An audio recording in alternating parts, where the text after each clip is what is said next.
Book of Heaven, Volume 28, October 18, 1930. Value of the kisses and embraces of the Virgin to baby Jesus, because possessing the divine will, all of her acts rendered themselves infinite and immense for Jesus. Resurrection of the acts done in the divine will. Effects of the I love you. I continue in my usual state, and pausing in the act when the Sovereign Queen gave birth to little baby Jesus, and clasping him to her breast, kissed him again, and delighting in him, gave him her most sweet milk. Oh, how I too yearned to give him my affectionate kisses and my tender embraces to my little child Jesus. And he, making himself seen in act of receiving them, told me, "Daughter of my volition, all the value of the acts of my celestial Mama was because they came out of the immense womb of my divine will, whose kingdom, whose life she possessed. There was not one motion, act, breath, and heartbeat which was not full of supreme volition, up to overflowing outside. Her loving kisses that she gave me came out of the fount of it. Her chaste embraces with which she embraced my infantile humanity contained the immensity. In her most pure milk with which she nourished me, as I suckled from her virginal breast, I suckled from the immense breast of my fiat, and in that milk I suckled its infinite joys, its ineffable sweetnesses, the food, the substance, the infantile growth of my humanity from the immense abyss of my divine will. So in her kisses I felt the eternal kiss of my will, which when it does an act, never ceases doing it.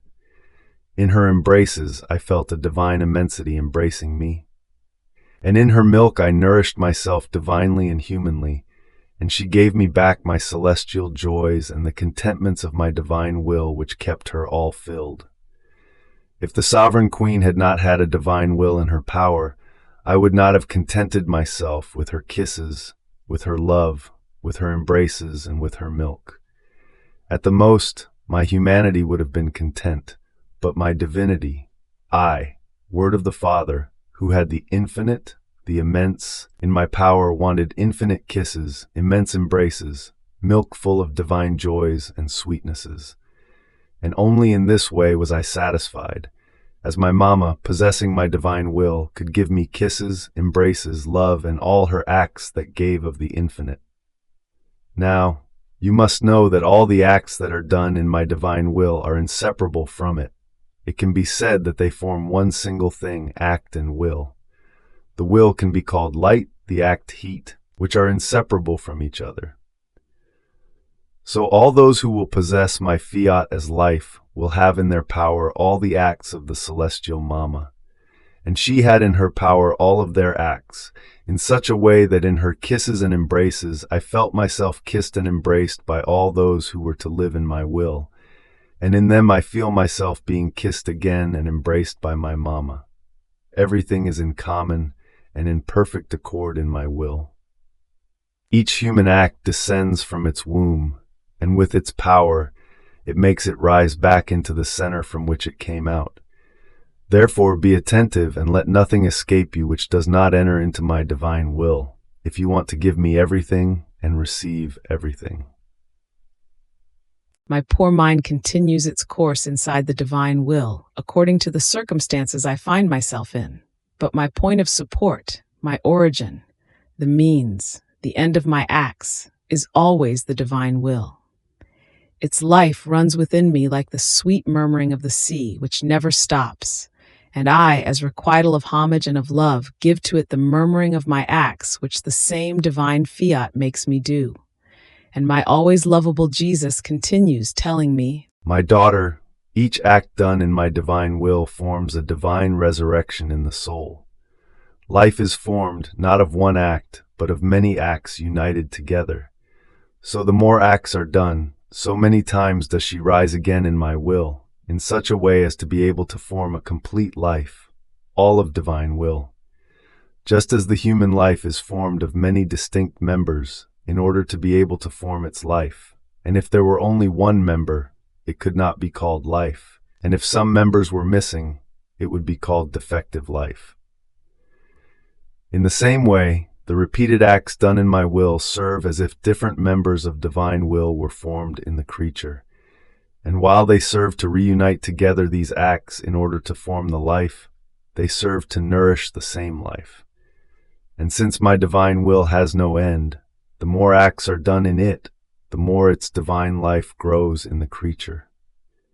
And while this life rises again and grows, the human will receives death from these very acts done in my divine volition. It finds no nourishments with which to nourish itself, and feels itself dying at each act done in my divine will. But what sorrow! As many times as the creature does her will in her acts, so many times does she make mine die in her act. Oh, how horrifying it is to see that a finite will casts out of its act an infinite will that wants to give it life of light, of beauty, of sanctity. Then I continued my acts in the divine volition, with my usual refrain, I love you in everything you have done for love of us. But while I was doing this, I thought to myself, blessed Jesus must be tired of my sing-song, I love you, so why say it? And my sweet Jesus, moving in my interior, told me, My daughter, true love, accompanied also by the words I love you, never brings me tiredness, because I being a complex of love and a continued act of love, as I never cease to love, when I find my love in the creature, I find myself. And the sign that her love is a birth from my love is when it is continuous. An interrupted love is not the sign of divine love. At the most, it can be a love of circumstances, an interested love, such that, as these cease, love ceases. And also the words I love you, are nothing other than the air that my love produces in the creature, which, condensed within her, produces as though many flashes of little flames toward the one whom she loves. And I, when I hear you say, I love you, do you know what I say? My daughter is flashing in the air of her love toward me, and one flash does not wait for another. And besides, all continuous acts are those which have the virtue of preserving, nourishing, and growing the life of creatures. See, also the sun rises every morning, and has its continued act of light, nor can it be said that by rising every day it tires men and the earth. Rather, the complete opposite. All long for the rising of the sun, and only because it rises every day does it form the nourishment of the earth.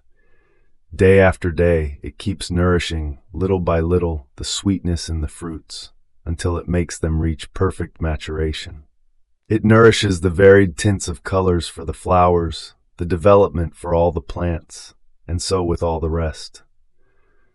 A continued act can be called perennial miracle, though creatures do not pay attention to it. But your Jesus cannot do without paying attention, because I know the prodigious virtue of an act never interrupted. Therefore, your I love you serves to preserve, nourish, and grow the life of my love in you. If you do not nourish it, it cannot grow, nor receive the multiplicity of the sweetnesses and the variety of the divine colors which my love contains. Fiat,